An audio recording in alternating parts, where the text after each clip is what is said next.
안녕하세요. DJ 현희입니다. 오늘의 사연 시작해 보겠습니다. 사람들은 흔히 가족이란 존재가 험난한 인생의 가장 큰 버팀목이라고 말하곤 하죠. 하지만 어떤 사람들에게 가족은 결코 따뜻한 울타리가 되어주지 못합니다. 오히려 생각지 못한 상처와 아픔, 때로는 충격과 배신을 가져다 주기도 하죠. 가족이란 존재가 여러분을 끔찍한 지옥에 살게 한다면 여러분은 어떻게 하실 건가요? 저는 오늘 그 이야기를 해보려고 합니다. 지금부터 시작해 볼게요. 저는 평범한 40대 남자입니다. 어린 시절에는 시골에서 자랐고 부모님이 작은 잡화점을 운영하셔서 가끔 가게를 돕곤 했었어요. 제가 어릴 때부터 나름대로 공부는 꽤 잘하는 편이긴 했는데 제가 학생이던 그 당시에는 지금처럼 농어촌 전형이니 인터넷 강의니 하는 게 활성화되지 않은 시기였거든요. 그래서 아무래도 시골에 있는 학생들이랑 겪는 공부 격차가 있던 때였죠. 그러다 보니 저희 부모님께선 아마 고민이 많으셨나 봐요. 저놈 그래도 좀 밀어주면 공부도 곧잘 하고 잘 될 것 같은데 어쩐다. 한참 고민을 하시던 부모님께선 사람은 어찌됐든 한양에 가야 한다며 저를 서울 친척집으로 유학 아닌 유학을 보내셨죠. 그렇게 전 중학교 3학년이 되던 해부터 서울에 있는 고모집에서 살게 됐고 중고등학교를 졸업한 후엔 서울 소재의 한 대학에 진학했어요. 대학에서는 건축공학을 전공했고 졸업 후에는 건설회사에 들어가 일을 시작했고요. 그러다 제가 아내를 처음 만나게 된 건 저희 회사 야유회에서였어요. 지금 생각해보면 참 신기한 인연이었죠. 아내가 다니던 회사도 그날 같은 장소로 워크숍을 온 거였거든요. 서로의 존재조차 모르던 둘이 거기서 우연히 만나게 됐고 수도과에서 우연히 대화를 나누게 됐어요. 그런데 대화가 얼마나 잘 통하던지 첫 만남부터 말 그대로 한눈에 반했어요. 게다가 저희 둘이 고향도 같다는 사실을 알고는 얼마나 신기했는지 몰라요. 큰 도시도 아니고 작은 시골인데 동양 출신인데다 심지어 어린 시절엔 학교도 서로 바로 옆에서 다닌 거예요. 여러모로 인연이란 생각이 들었고 이 사람을 놓치면 안 되겠다는 생각이 들었던 저는 바로 아내에게 연락처를 물었고 다행히 아내도 같은 마음이었는지 흔쾌히 연락처를 알려줬어요. 그렇게 연락을 주고받으며 저희는 연애를 시작했고 2년의 연애 끝에 결혼까지 하게 됐죠. 결혼 후 저희는 작은 집에서 알콩달콩하게 행복하게 살았어요. 서로 배려도 많이 하고 한 번의 다툼 없이 정말 잘 지냈죠. 특별히 큰 문제는 없었어요. 그런데 한 가지, 아내가 뭔가 비밀이 많은 사람 같다는 느낌은 들었어요. 아내는 원래 성격 자체가 남들한테 자기 이야기를 다 털어놓는 스타일이 아니었어요. 심지어 남편인 저한테도 모든 걸 오픈하는 타입은 아니었죠. 그래서 세상에서 제일 가까워야 할 부부 사이인데도 어쩐지 가끔 벽 같은 게 느껴질 때가 있더라고요. 그게 약간 서운하기도 하고 찜찜하기도 했지만 아내 성격이 워낙 조심스러운 편이라 저도 이해하려고 했어요. 왜 사람마다 다 성향이란 게 있잖아요. 꼭 자기 얘기를 전부 털어놔야만 사랑인 것도 아니고 그냥 그게 아내의 성향인 거라 이해하려고 노력했죠. 하지만 그래도 가끔은 좀 의아하고 뭔가 이해가 되지 않는 때도 많았어요. 예를 들어 아내는 부모님과 통화를 하다가 제가 집에 들어오면 전화를 급하게 끊곤 했어요. 제가 별 생각 없이 누구랑 통화했냐고 물으면 갑자기 화들짝 놀라면서 전화를 끊는 거예요. 그러고는 얼른 다른 얘기로 화제를 돌려버리곤 하는 식이었죠. 처음에는 그냥 우연인가 했는데 그런 일이 자주 반복되니까 저도 신경이 쓰이더라고요. 또 한 번은 그런 적도 있어요. 명절에 장인어른 장모님 댁에 들렀다가 아내의 어린 시절 앨범을 가져온 적이 있었거든요. 그걸 집에 와서 같이 보는데 가족 사진 같은 사진에 제가 아는 아내 부모님이 아닌 다른 사람들이 아내와 같이 찍은 게 있는 거예요. 친척인가 싶어서 별 생각 없이 이분들은 누구야 하고 물었는데 아내는 아무렇지도 않은 척 그냥 친척이라고 짧게 답하고 바로 앨범을 덮어버리더라고요. 그 뒤로는 앨범을 다시 꺼내지도 않았고 나중에 제가 혼자 다시 앨범을 열어보니 그때 그 사진만 사라져서 비어 있는 거 있죠? 아니, 너무 이상하잖아요. 굳이 그걸 왜 빼서 감췄는지. 아무튼 이런 일들이 몇 번 반복되다 보니 저도 조금 이상하다는 생각이 들었죠. 마치 저한테 숨기고 싶은 무언가가 있는 것처럼 보였어요. 의아함은 조금씩 커져갔지만 괜히 별것도 아닌데 물어보면 아내 기분을 상하게 할 것 같기도 하고 아내를 의심하는 것 같아 보일 것 같아서 그냥 넘어갔어요. 뭐 나름대로 사정이 있겠지 하고 아내가 먼저 말할 때까지 기다리기로 한 거죠.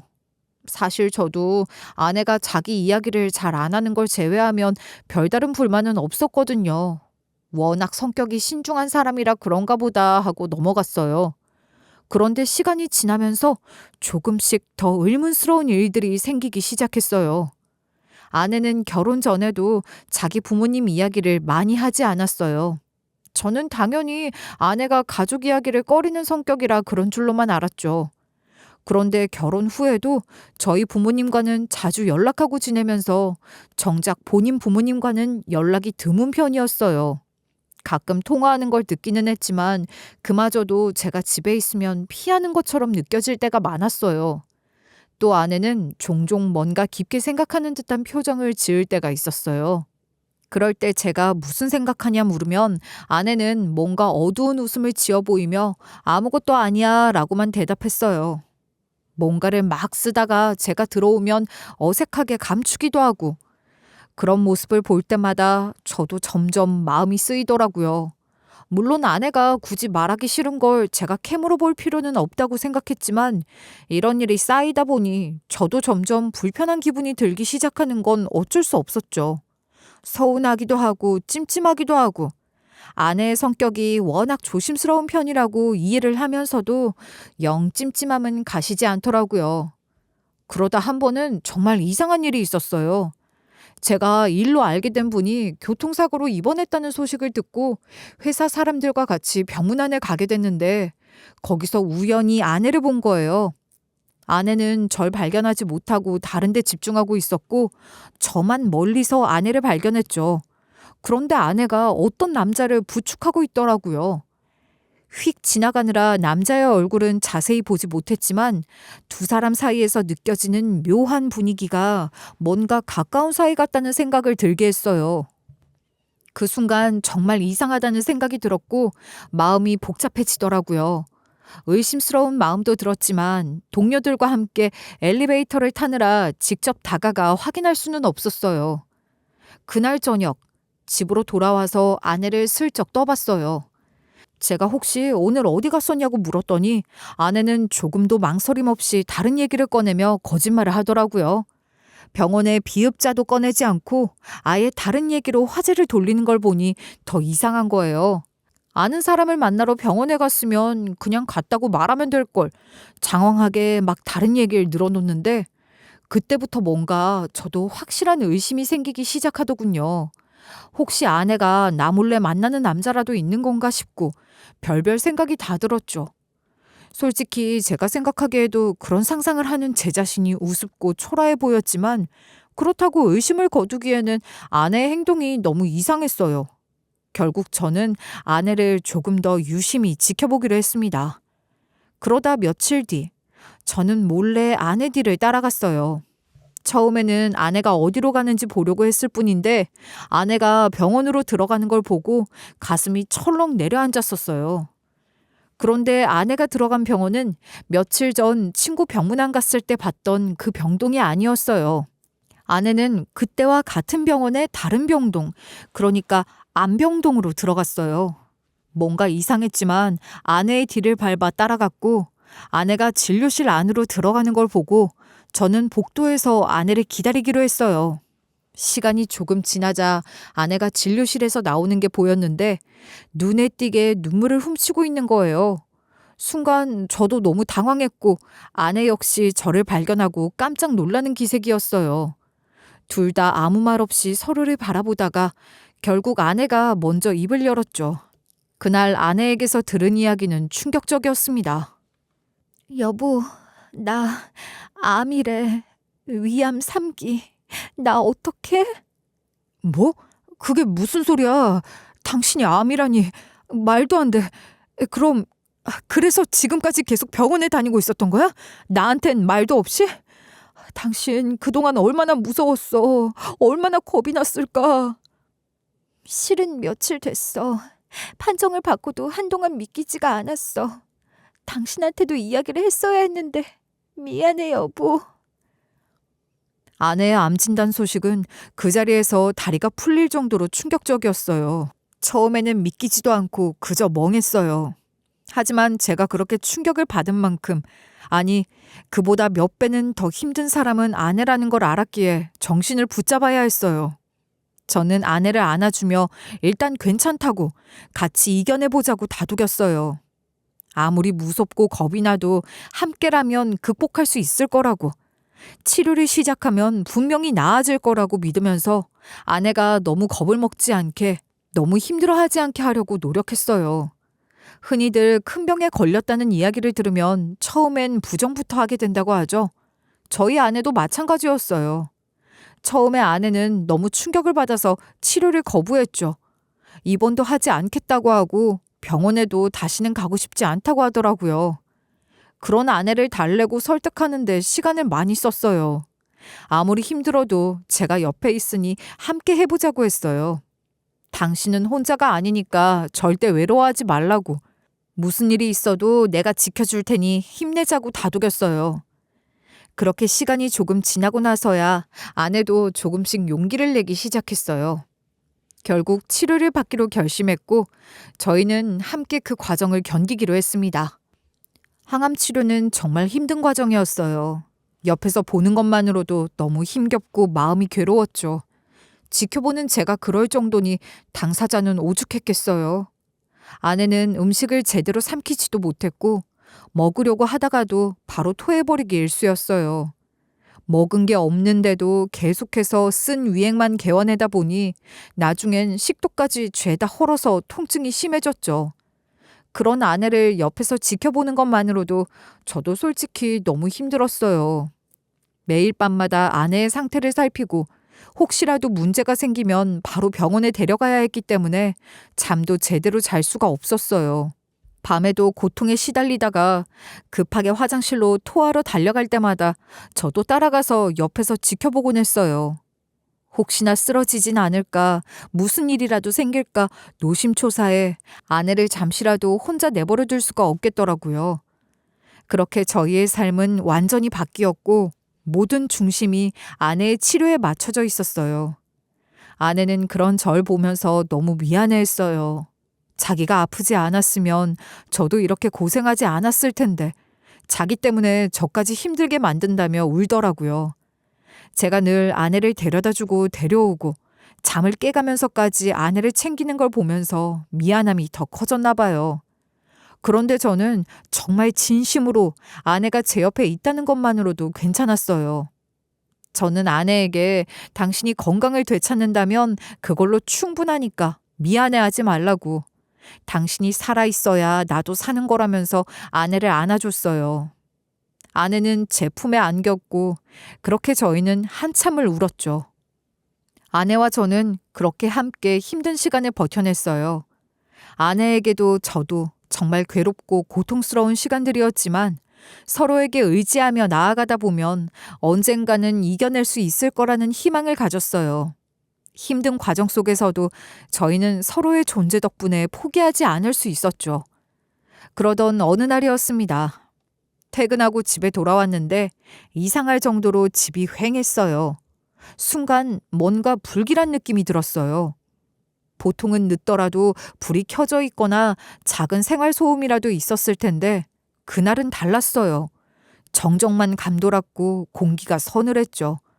불안한 느낌에 아내 이름을 부르며 찾다 문득 거실을 둘러보는데 테이블 위에 편지 한 장이 놓여 있더라고요. 순간 심장이 덜컥 내려앉는 듯 했습니다. 조심스럽게 편지를 집어들었어요. 떨리는 손으로 편지를 펼치니 익숙한 필체가 눈에 들어왔어요. 그건 아내가 남긴 이별의 편지였습니다. 당신을 힘들게 하고 싶지 않다. 당신에게 짐만 되는 것 같아 미안하다. 우리는 어차피 혼인신고도 하지 않았으니 당신은 내게 얽매이지 말고 당신 삶을 찾아라. 아내의 편지를 보는 순간 심장이 쿵 내려앉는 듯 했습니다. 결혼 전부터 혼인신고를 미룬 사정이 아내의 성격적 요인 때문이었는데 이걸 위한 큰 그림이었나 하는 생각이 들고 순간 머릿속이 하얘지고 아무 생각도 나지 않더군요. 현실이 아닌 것만 같고 아내가 절 떠났다는 사실을 믿을 수가 없었어요. 급히 아내에게 전화를 걸었지만 전원은 꺼져 있었어요. 다시 걸어도 마찬가지였고 점차 불길한 예감이 더 커졌어요. 아내가 갈 만한 곳들을 떠올리며 연락해볼 곳마다 연락을 해봤지만 아내는 아무 데도 없었습니다. 혹시나 하는 마음에 아내의 부모님께도 전화를 걸어봤어요. 아내가 오진 않았는지, 혹시 연락한 적이 있는지 물었지만 처가댁에서도 아내와 연락이 안 된다고 하시더군요. 전 일단 직접 처가댁으로 찾아갔고 장인어른과 장모님도 걱정이 많아 보이시더군요. 우리도 윤이랑 근래에는 자주 연락을 하고 지내진 않았지 않나. 그래서 별달리 그 아이가 갈 만한 곳도 모르겠고 우리로서도 참 답답할 따름이네. 장인어른 장모님, 혹시라도 무슨 소식이라도 듣게 되시면 꼭 좀 저한테 좀 연락 좀 해주십시오. 부탁드립니다. 저도 연락드리겠습니다. 그렇게 저는 아무런 소득 없이 돌아올 수밖에 없었죠. 아내가 하루아침에 증발한 듯 사라졌는데 저는 아무것도 할 수 있는 게 없었습니다. 실종신고도 할 수 없었어요.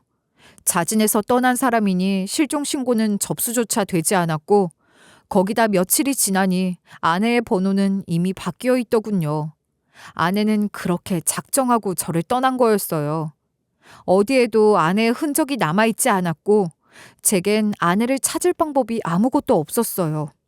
그때부터 하루하루가 지옥 같았습니다. 계속해서 아내를 찾아 헤맸지만 결국 속절없이 시간만 흘러갔어요. 그렇게 한참이 지난 어느 날 아주 오랜만에 처가댁에서 연락이 온 거예요. 집으로 와달라는 말에 저는 아내가 돌아온 줄 알고 불이 나게 달려갔어요. 하지만 기대와는 전혀 다른 소식을 듣게 됐어요. 장인어른과 장모님께서는 차마 말을 꺼내지 못하고 한참을 머뭇거리셨고 불안한 마음에 도대체 무슨 일이냐고 재촉하자 두 분은 힘겹게 입을 떼셨습니다. 그렇게 저는 아내가 세상을 떠났다는 말을 듣게 됐어요. 순간 머리를 망치로 얻어맞은 것 같았어요. 다리가 풀려 주저앉고 말았죠. 현실을 부정하고만 싶었습니다. 이렇게 갑자기 끝나버린다는 게, 아내가 정말 영영 떠나버렸다는 게 도저히 믿기지 않았어요. 숨이 막히고 가슴이 미어졌어요. 왜 저에게 미리 알리지 않으셨어요? 왜? 아내가 그렇게 될 때까지 저한테 숨기신 거냐고요. 제가 그 사람을 얼마나 찾았는지 아시면서, 제가 얼마나 찾아 헤맸는지 다 보셨으면서 저한테 어떻게 그러실 수가 있어요? 정말 어떻게...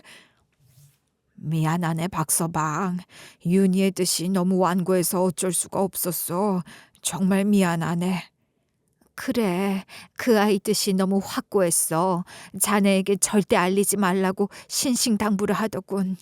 윤희는 자네에게 짐이 되고 싶지 않았던 거야. 우리 윤희 뜻이 그러니 우리로서도 별달리 다른 방법이 없었다는 걸 조금만 이해해 주겠나. 장인어른 장모님이 말씀하시길 아내는 저와 헤어진 후 혼자 조용히 지내다가 결국 요양병원에 입원했다고 했어요. 그리고 마지막 순간까지도 저에게 짐이 되고 싶지 않아서 끝까지 연락을 하지 말라고 했다고 하시더군요. 그 말을 듣고 저는 더더욱 마음이 무너져 내리는 듯 했습니다. 아내가 그동안 혼자 얼마나 괴로웠을지, 얼마나 외로웠을지를 생각하니 눈물이 쏟아졌어요. 미안하네 박서방. 일이 이렇게 되어버려 우리로서도 참 미안해. 윤희는 마지막 순간까지도 자네를 걱정했어. 자네에게 그 말을 전해달라고 하더군. 부디 죄책감 갖지 말라고. 자기를 마음에 묻고 부디 편히 살아달라고. 그러니 우리 딸을 그만 마음에서 보내주게. 그게 윤희를 위해서도 자네를 위해서도 바른 길일 게야. 그 말을 듣는 순간 가슴이 찢어지는 것 같았어요.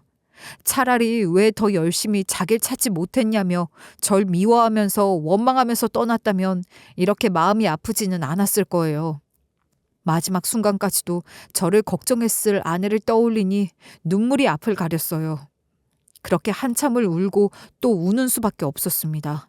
죄인이 된 것만 같았죠. 아내는 장례도 이미 다 치른 후였고 남은 흔적이 거의 없었어요. 아내는 선산에 묻혀 있다고 했어요. 저는 그 길로 바로 선산을 찾았습니다. 아내가 묻힌 곳은 비석조차 대충 세워진 아주 작은 무덤이었어요. 너무 휑하고 볼품없는 곳이라 더 마음이 아팠어요. 이렇게 쓸쓸한 곳에서 아내가 혼자 있을 거란 생각에 가슴이 미어지더군요. 너무 늦어버렸지만 저는 조금이라도 아내를 덜 외롭게 해주고 싶었어요. 그래서 아내가 생전에 좋아하던 벚꽃나무를 혼자 옮겨다 여러 그루를 열심히 심었어요. 이 나무가 자라서 아내 곁을 지켜주길 바라면서. 그렇게 하루하루가 지나갔어요. 그동안은 저를 호련히 떠나버린 아내가 제게 다시 돌아오기만을 기다리며 그 힘으로 살아왔는데 이젠 그조차도 사라져버렸으니 충격이 너무 커서 아무것도 하고 싶지 않았어요. 삶에 대한 의욕도 애정도 다 잃어버린 듯했죠. 이곳에 계속 머물러 있으면 더 견디기가 힘들 것 같았어요. 그래서 저는 한국을 떠나기로 했습니다. 중동 지역 플랜트 건설 프로젝트 일에 지원했고 모든 걸 잊고 해외 프로젝트에 매달리며 바쁘게 지냈어요. 그렇게 훌쩍 3년이 넘는 시간이 흘렀어요. 그 3년 동안 한두 번 한국에 오긴 했지만 잠시 일로 들를 뿐이었어요. 제 고향에 가지 않은 건 훨씬 더 오래되어서 거의 9년 가까이 되었더라고요.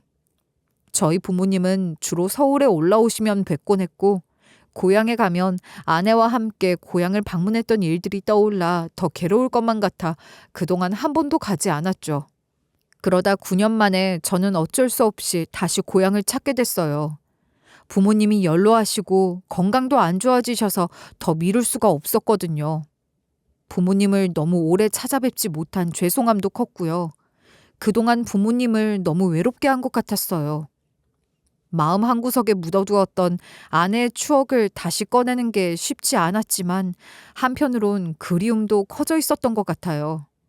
결국 저는 용기를 내어 아주 오랜만에 고향 땅을 밟기로 마음먹었고 다시 고향으로 향했어요. 고향에 도착한 저는 오랜만에 옛 동네를 걸어가고 있었어요.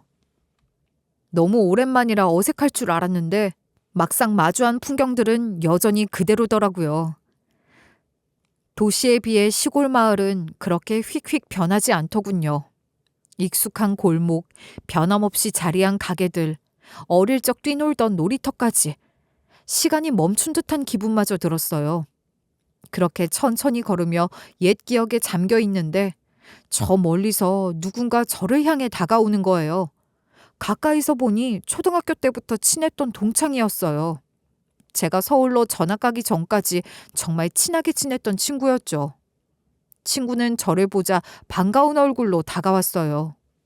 저도 오랜만에 어릴 적 친구를 만나니 괜히 울컥하는 기분이 들었어요.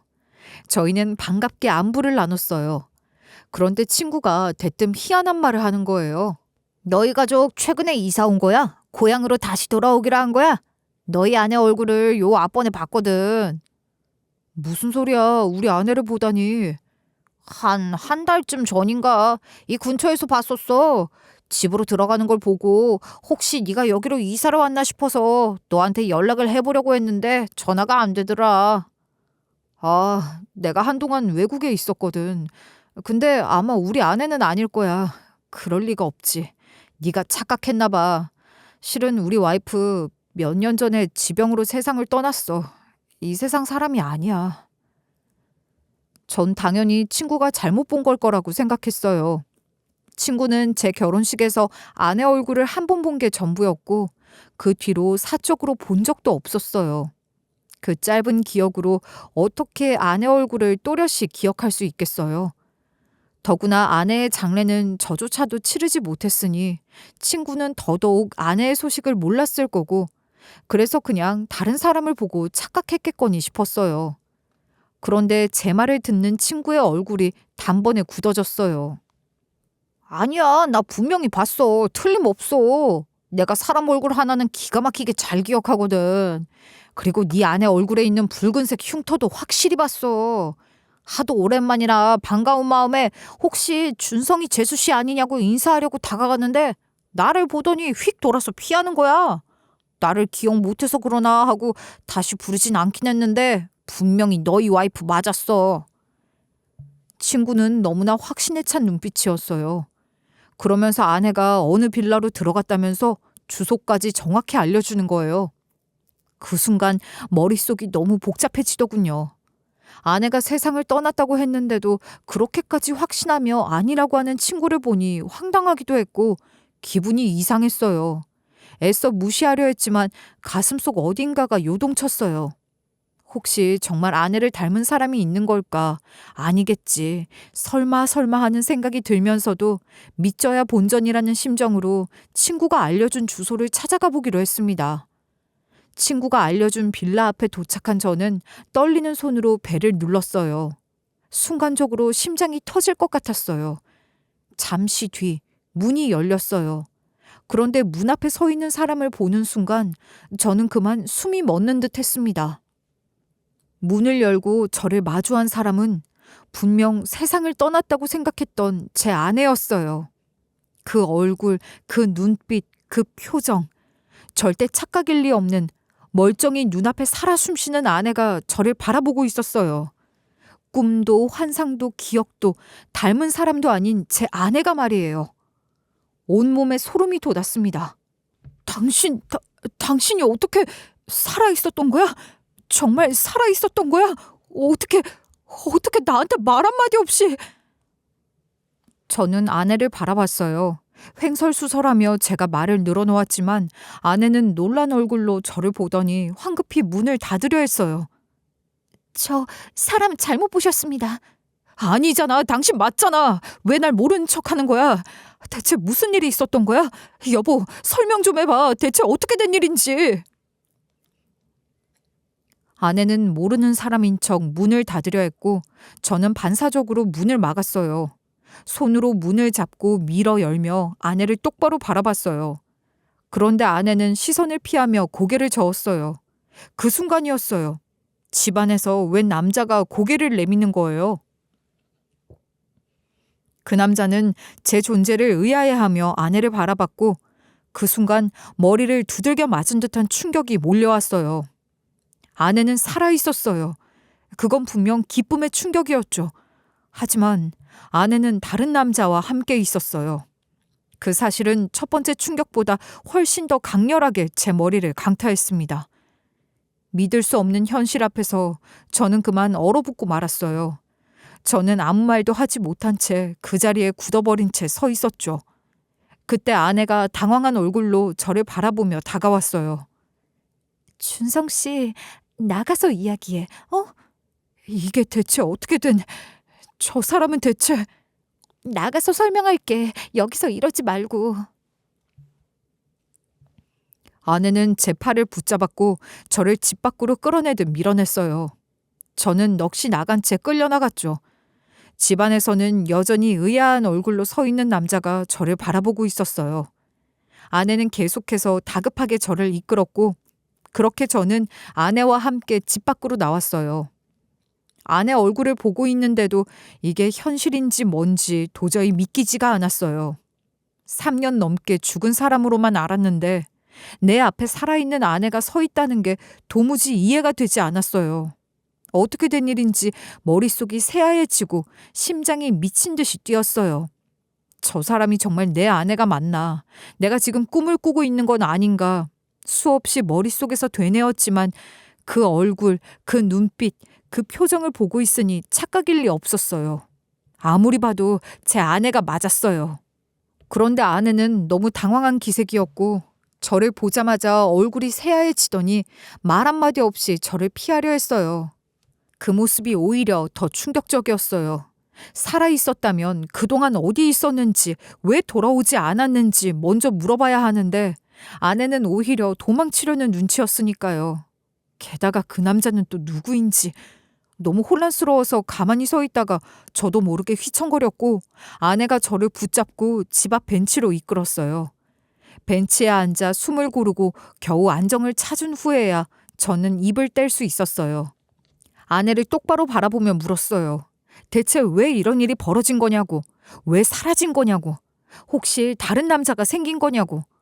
방금 집안에서 나온 저 남자가 설마. 그러자 아내는 절대 아니라며 고개를 가로젓더군요. 집에 있는 사람은 우리 친오빠야. 그게 무슨 소리야. 당신은 외동이잖아. 당신한테 오빠가 어디 있어? 제 물음에 아내는 깊은 한숨을 쉬며 어렵게 입을 열었어요. 아내는 제가 전혀 모르고 있던 사실을 얘기하기 시작했습니다. 아내의 부모님, 그러니까 제가 장인어른과 장모님이라고 알고 있던 분들이 사실은 친부모가 아니라고 하는 거예요. 아내의 원래 친부모에겐 아내보다 6살이 많은 아들이 있었는데 그게 바로 제가 본 방금 그 남자였대요. 그런데 아내의 친오빠는 자폐인이었고 아내까지 키울 자신이 없었던 부모는 아내가 3살이 되던 해에 자식이 없던 먼 친척 집으로 입양을 보냈다고 하더군요. 그리고 아내는 거기서 쭉 컸고요. 그리고 결혼 전까지는 생부, 생모와는 완전히 연락이 끊긴 상태였다고 했죠. 그런데 결혼 후 아내가 암 판정을 받고 투병을 시작하게 되자 갑자기 생부와 생모 쪽에서 연락이 왔다고 했어요. 처음에는 친딸이 걱정돼서 연락을 한 건 줄 알았어. 그래서 순간 마음이 울컥하더라. 입양 보내고 연락 한 번 없었던 딸이었지만 그래도 그 딸이 죽을 병에 걸렸다고 하니 걱정이 됐구나 싶어 눈물이 나더라고. 하지만 그게 아니었어. 그게 아니라니? 그럼 무슨 일이 있었던 거야? 그 사람들은 내 상태를 걱정했던 게 아니야. 돈을 뜯어내려고 연락한 거였어. 내 암보험 얘기를 꺼내더라. 암보험금이 많이 나오지 않냐면서 자기네 형편이 말이 아니라고 나더러 돈을 내놓으라는 거야. 아니 무슨 그런 인간들이 다 있어. 절대 안 된다고 했어야지. 당연히 그랬지. 단칼에 거절했어. 그랬더니 날 협박하기 시작하더라. 나 키워주신 부모님한테 대신 돈 달라고 하면 되냐는 둥. 네가 입양하라는 사실 아무도 모르는데 너의 시댁에 알려서 망신을 주겠다는 둥. 당신 회사에 찾아가서 난동을 부리겠다는 둥. 두 인간의 협박은 계속됐고 아내는 몸이 아픈 와중에 그런 일까지 겹치니 정신적으로 완전히 무너졌다고 했어요. 저도 모르게 혼자 끙끙 앓다가 둘의 협박이 심해지자 감당이 안 되더래요. 저한테까지 피해가 갈까봐 무서웠고 그래서 결국 저와 저희 집을 지키기 위해 스스로 사라지기로 결심했다고 하더군요. 장인어른과 장모님께도 부탁했다고 했어요. 저에게 절대 말하지 말아달라고. 저까지 휘말리게 하고 싶지 않다고. 그 얘기를 들으니 분노가 치밀어 올랐어요. 딸을 무책임하게 입양 보내고 평생 모른 채 하고 살더니 아픈 딸의 보험금까지 빼앗으려고 협박을 하다니. 이게 정말 가족이라는 사람들이 할 짓인가 싶었어요. 그런데 아내 얘기를 듣고 보니 그 친부모라는 사람들이 원래부터 그런 악질들이었더라고요. 그동안 별별 사기를 다 치면서 나쁜 짓이란 나쁜 짓은 다 하며 살아온 정말 인간이라고 부르기도 아까운 사람들이었어요. 저는 계속 듣고만 있을 수가 없었어요. 그럼 지금은 괜찮은 거냐고. 건강은 어떤 상태냐고 묻자 아내는 지금은 다 나았다고. 얼마 전 완치 판정도 받았다고 하더군요. 그 말을 들으니 안심이 되면서도 그렇다면 왜 완치 후에도 돌아오지 않은 건지 물었죠. 그때라도 저한테 연락을 해줬어야 하는 거 아니냐고. 나는 당신이 세상을 떠난 줄로만 알고 힘들게 살아왔는데 왜 그랬냐고. 아내는 그저 고개를 숙이며 건강이 나아졌을 땐 이미 너무 늦었다고 생각했다고 하더군요. 이미 제가 자기 없는 삶에 익숙해졌을 거라고, 갑자기 돌아가면 더 힘들어질 거라고 생각했대요. 게다가 친부모는 아내가 사라진 사이 자폐가 있는 친오빠까지 아내에게 떠넘기고 본인들은 어디론가 사라졌다는 거예요. 결국 아내는 아무도 없는 상태에서 친오빠를 돌보며 살게 됐고 장애인인 오빠를 돌보아야 하는 짐을 저에게까지 넘기고 싶지 않아 연락을 하지 못했다고 했습니다. 아내의 설명에 분노와 허탈함이 동시에 몰려왔어요. 아내를 다시 만난 게 다행이라고 생각하면서도 만약 제가 고향에 오지 않았다면 영영 아내를 죽은 줄로만 알고 살았을 거라는 사실이 믿기지 않았어요. 이런 말도 안 되는 상황 속에서 아내가 겪어왔을 고통을 생각하니 가슴이 먹먹했어요. 친부모라는 사람들이 저지른 짓을 떠올리면 분노가 치밀었고 아내가 그 오랜 세월을 혼자 힘들게 버텨왔다는 게 너무 가슴이 아팠어요. 아내는 조용히 말했어요. 이제 저를 다시 만나게 됐지만 앞으로 어떻게 해야 할지 모르겠다고요. 자폐가 있는 오빠를 혼자 돌보는 상황이라 제게 짐이 될까봐 두렵다고 했어요. 저는 그 말을 듣고 더 이상 참을 수가 없었어요. 그동안 아내가 혼자서 얼마나 힘들었을지, 제가 없는 동안 얼마나 외롭고 무서웠을지 생각하니 더 이상 가만히 있을 수 없었어요. 저는 단호하게 말했어요. 당신 혼자 감당할 필요 없다고. 이제라도 함께 해결하면 된다고. 그러니 더 이상 혼자 버티려 하지 말라고. 아내는 제 말을 듣고 눈물을 흘렸어요. 그 눈물을 보면서 저는 더더욱 확신했어요. 이제 다시는 아내를 혼자 두지 않겠다고. 무엇이든 함께 하겠다고 말이죠. 참, 그럼 장인어른 장모님은 이 일을 다 알고 계신 거야? 나한테 그런 거짓말을 하셨던 걸 보면 다 알고 계신 거 맞지? 내가 살아있다는 건 알고 계시지. 하지만 두 분과도 연락을 끊은 지 오래됐어. 사실은 그 사람들이 두 분에게도 협박을 많이 했거든. 그게 너무 죄송해서 나는 연락도 못 드리고 있어. 나랑 계속 엮여 있다는 걸 아는 이상 아마 그 사람들은 우리 부모님도 가만두지 않을 거야. 진짜 가만 놔두면 안 될 인간들이구만. 그러니까 당신도 그만 가. 당신한테 나는 어차피 죽은 사람이었잖아. 3년 전에 죽은 사람.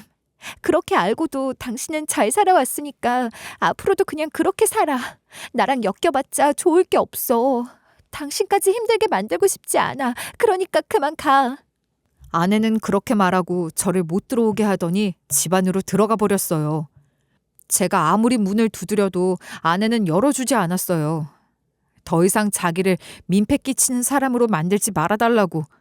자긴 그냥 지금의 인생을 숙명으로 받아들이고 살겠다고 할 뿐이었죠. 하지만 저는 그렇게 할 수 없었어요. 제 아내처럼 착한 사람이 그런 고통을 받게 내버려 둘 수는 없었어요. 절대 그렇게 살게 내버려 둘 수는 없었어요.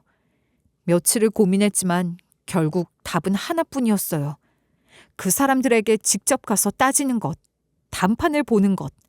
그게 안 된다면 무슨 수단과 방법을 동원해서라도 꼭 죗값을 치르게 하는 것. 며칠 뒤 저는 아내를 데리고 아내의 생부와 생모가 있는 집으로 향했어요. 그 인간들이 살고 있는 곳은 낡고 허름한 주택이었어요. 문을 두드리자 안에서 인기척이 들리더니 한참을 있다가야 문을 열어주더군요. 문이 열리고 두 사람이 아내와 저를 번갈아 보더니 여긴 뭐하러 찾아왔냐고 묻길래 제가 말했죠. 부모라는 사람들이 할 짓이냐고. 자기 자식한테 그게 할 짓이냐고 하자 그 인간들은 외려 뻔뻔하게 나왔어요. 우리 속으로 낳은 자식들이 어떻게 살든 그건 우리 자유지. 뭔 상관이야? 우리 새끼들이지 네 새끼냐? 네가 왜 참견질이야 이 새끼가? 아니, 생전 처음 보는 지 마누라 부모를 만났으면 낳아줘서 고맙다고 인사나 할 것이지. 어디서 다짜고짜 따지고 들어, 이 버르장머리 없는 새끼가. 이 정신머리 나간 년 어째 만나도 꼭 지 같은 놈을 만났어. 인사? 인사 좋아하네. 당신네들이 무슨 부모라고. 당신들은 부모라고 불릴 자격도 없어. 자식이 무슨 부모 소유물이야? 낳아놨다고 니들 맘대로 해도 되는 건 줄 알아? 아니 근데 이 새끼가 야, 너 이 새끼 안 그래도 오늘 기분 잡쳤는데 너 오늘 잘 걸렸다. 왜? 나한테도 사기쳐서 깽값 받아내시게? 그게 니들 특기잖아, 이 사기꾼 놈들. 순간 두 사람의 표정에 당황이 스치더군요. 실은 이곳에 오기 전 아내의 집에 들러 아내를 설득하며 제가 알게 된 정보가 좀 있었거든요. 아내와 아내의 친오빠로부터 들어 알게 된 생부, 생모 둘의 범죄 이력들이었죠. 아내 친오빠에게 두 놈이 그동안 어떤 짓들을 해왔는지 정말 끔찍했어요. 아내의 친오빠는 말 그대로 어릴 적부터 앵벌이에 이용당하며 커온 불쌍한 사람이었어요. 입에 담기도 끔찍하지만 예를 들면 이런 식이었어요. 아내의 친오빠가 어릴 적 아이를 데리고 식당에 가면 일부러 날카로운 거, 이를테면 유리조각 같은 걸 몰래 삼키게 한 다음 입에서 피가 나면 식당 주인을 불러 고래고래 소리를 지르는 거예요. 당신네 음식에 이런 게 들어있었다. 애를 죽이려는 셈이냐 하며 난리를 피워서 합의금을 뜯어내는 거죠. 그런 식으로 여기저기를 떠돌며 가게들을 협박해서 돈을 받아내는 거예요. 고의로 차에 뛰어들게 해서 교통사고를 유발하고 장애인을 이렇게 만들었으니 보상하라고 협박하는 짓도 여러 번 했다고 하더군요. 운전자는 억울해도 장애인을 친 가해자가 되는 상황이라 합의금이라도 주고 끝내려 했고 그들은 그걸 노린 거였죠. 정말 상상 이상의 인간들이었던 거예요. 저는 도저히 참을 수 없었어요. 당신들은 부모도 아니다. 절대 가만두지 않겠다. 으름장을 놓았지만 그 인간들은 눈 하나 깜짝 안 했어요. 당당하게 나오면서 오히려 저를 비웃더군요. 우리가 뭘 어쨌다고 그러는데 네가 우리한테 뭘 어쩔 건데? 집값게 뭘 할 수 있다고? 야, 우린 보험사에도 한 번 안 걸린 사람들이야. 네가 뭘 한다고? 둘은 저를 보면서 깔깔 웃어대며 비웃었고 그 모습에 정말이지 치가 떨렸어요. 이런 인간들을 그대로 둘 순 없다. 법적으로 확실하게 처벌해야겠다고 결심했죠. 저는 변호사를 선임했어요. 이런 인간들은 만만하게 대하면 안 된다고 생각했어요. 제대로 처리해야 할 것 같아서 아주 좋은 로펌의 변호사를 찾아갔어요. 제 연봉을 모두 쏟아붓는 한이 있어도 무조건 이 인간들을 처벌받게 할 생각이었죠. 변호사는 아내의 생부와 생모가 저지른 모든 짓을 조사하기 시작했어요. 친오빠를 이용해 각종 앵벌이 짓을 시키고 그 돈을 전부 자기들이 탕진한 건 물론이고 장애를 가진 아내 친오빠 명의로 정부에서 지급하는 각종 보조금과 지원금을 자기들 멋대로 사용한 것도 다 드러나기 시작했죠. 심지어 아내 몰래 아내의 이름으로 대출을 받아 그 돈도 유흥비로 썼더군요. 이제부터 본격적으로 이 인간들을 파멸시킬 준비를 해야 했습니다. 저와 아내는 모든 자료를 증거로 모아 법적 조치를 취했고 두 인간은 그동안 저질러온 모든 범죄 혐의로 기소되었어요. 혐의는 끝도 없이 많았어요. 횡령, 사기, 공갈, 협박, 장애인 복지법 위반, 강요, 불법 대출, 사문서 위조까지 변호사와 함께 차근차근 자료를 정리하며 법적으로 어떻게든 최대한 강하게 처벌받도록 만들었어요. 법정에서 그들의 추악한 행적이 낱낱이 드러나기 시작했죠. 국가에서 장애인을 위해 지급하는 보조금과 복지 지원금을 개인 용도로 사용한 것부터 시작해서 정부 보조금을 받기 위해 허위 서류를 제출한 것도 밝혀졌어요. 친오빠가 직접 증언대에 서서 자신이 어떻게 이용당했는지 하나하나 설명했고 추가로 확보한 증거들로 인해 두 놈은 변명의 여지도 없이 유죄로 몰렸어요. 놈들이 사람들을 속이고 돈을 갈취한 사건들도 다 드러났어요. 고의로 교통사고를 유발하고 운전자들에게서 합의금을 받아낸 사건들, 식당에서 일부러 피해를 본 것처럼 연출해 돈을 뜯어낸 사건들, 심지어 동네 노인들에게 접근해 장애인을 위한 기부금이라고 속여 돈을 받아낸 일까지 밝혀졌어요. 결국 판결 결과 두 인간은 대부분의 재산을 몰수당했죠. 장애인 보조금을 횡령한 것만으로도 엄청난 금액의 배상 판결이 나왔고 불법 대출로 얻은 돈도 모두 반환해야 했어요. 공갈과 협박으로 받은 돈들도 모두 부당이득으로 인정되어 환수되었고 정부 지원금을 속여받은 것도 전부 돌려줘야 했어요. 게다가 그동안 탈세했던 부분까지 적발되면서 벌금까지 추가되었죠. 거기다 여기서 더 어이없는 사실도 드러났어요. 아니 글쎄 그 두 인간들이 그 동네에서 꽤나 존경받는 종교인이었다는 거예요. 교회에서 집사인지 권사인지 하는 사람들이었고 장애인을 돕는다는 명목으로 교회 신도들에게 모금을 받으며 돈을 뜯어냈어요. 놈들이 신앙심이 깊은 기독교인이었냐 하면 절대 아니었어요. 성경이니 예수니 아무 관심도 없었고 교회를 다닌 것도 전적으로 사기 목적으로 다닌 거였어요. 교회에선 자기 아들을 내세워 자기네들이 장애인을 위한 봉사단체를 운영하고 있다고 홍보하면서 사람들의 기부금을 모았어요. 그 돈으로 어려운 장애인 가정을 돕고 있다고 거짓말을 했고 신도들은 그 말을 철석같이 믿었던 거죠. 교회에서 장애인을 돕기 위한 후원 바자회를 연 뒤 모인 금액을 모두 자기들이 사적으로 쓴다거나 기증받은 물건은 중고업자한테 통째로 넘기고 현금으로 받아 챙긴다거나 실제로는 한 푼도 장애인들에게 가지 않았던 거죠.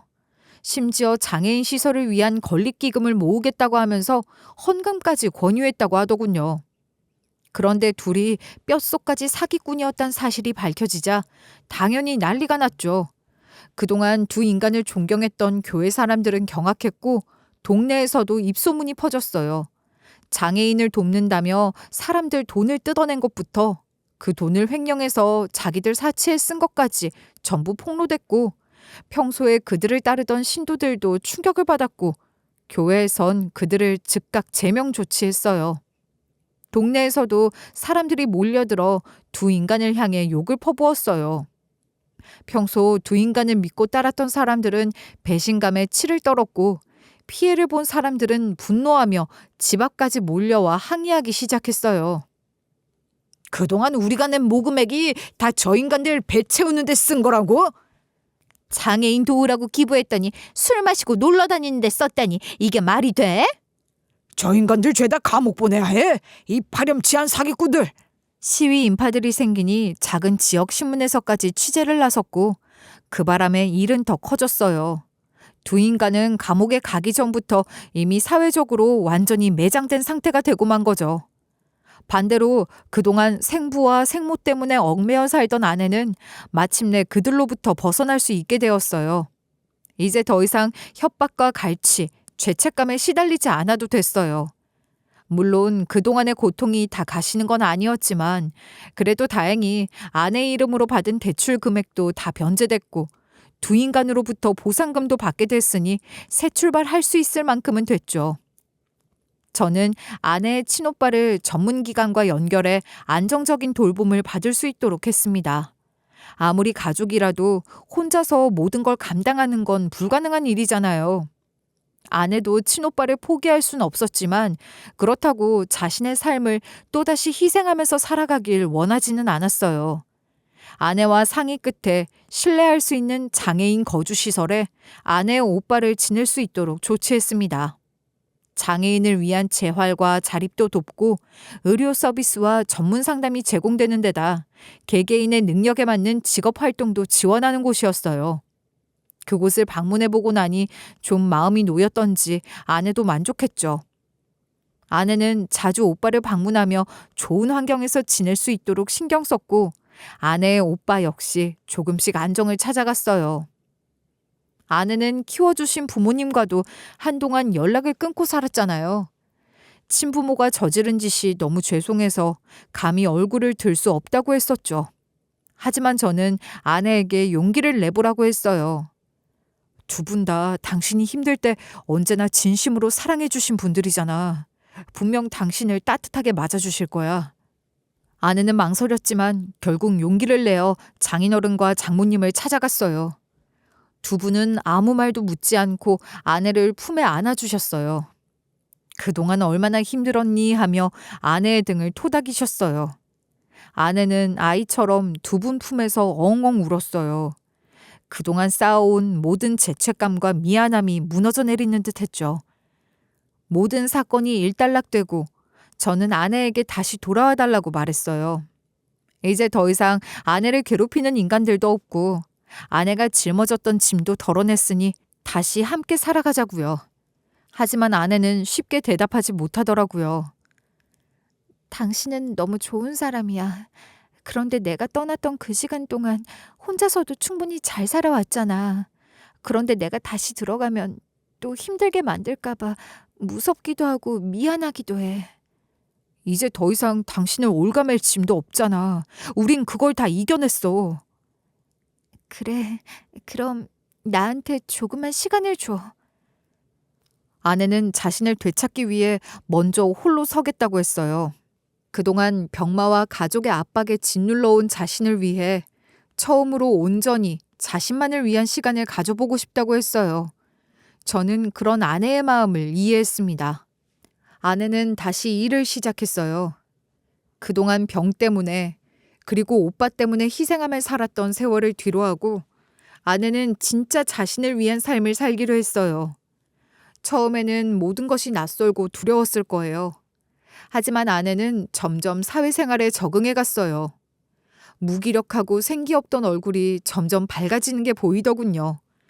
일을 하며 또 정기적으로 오빠를 방문하며 아내는 자신의 역할을 다했어요. 하지만 더 이상 자신의 인생을 희생하지 않겠다고 다짐했죠. 저는 다시 회사로 돌아갔어요. 제자리에서 열심히 일하며 일상을 되찾아갔어요. 우리는 자주 만나 서로의 안부를 물었고 함께 시간을 보내며 서로를 응원했어요. 전 아내가 다시 건강과 행복을 되찾아가는 모습을 보며 곁에서 묵묵히 지켜봤어요.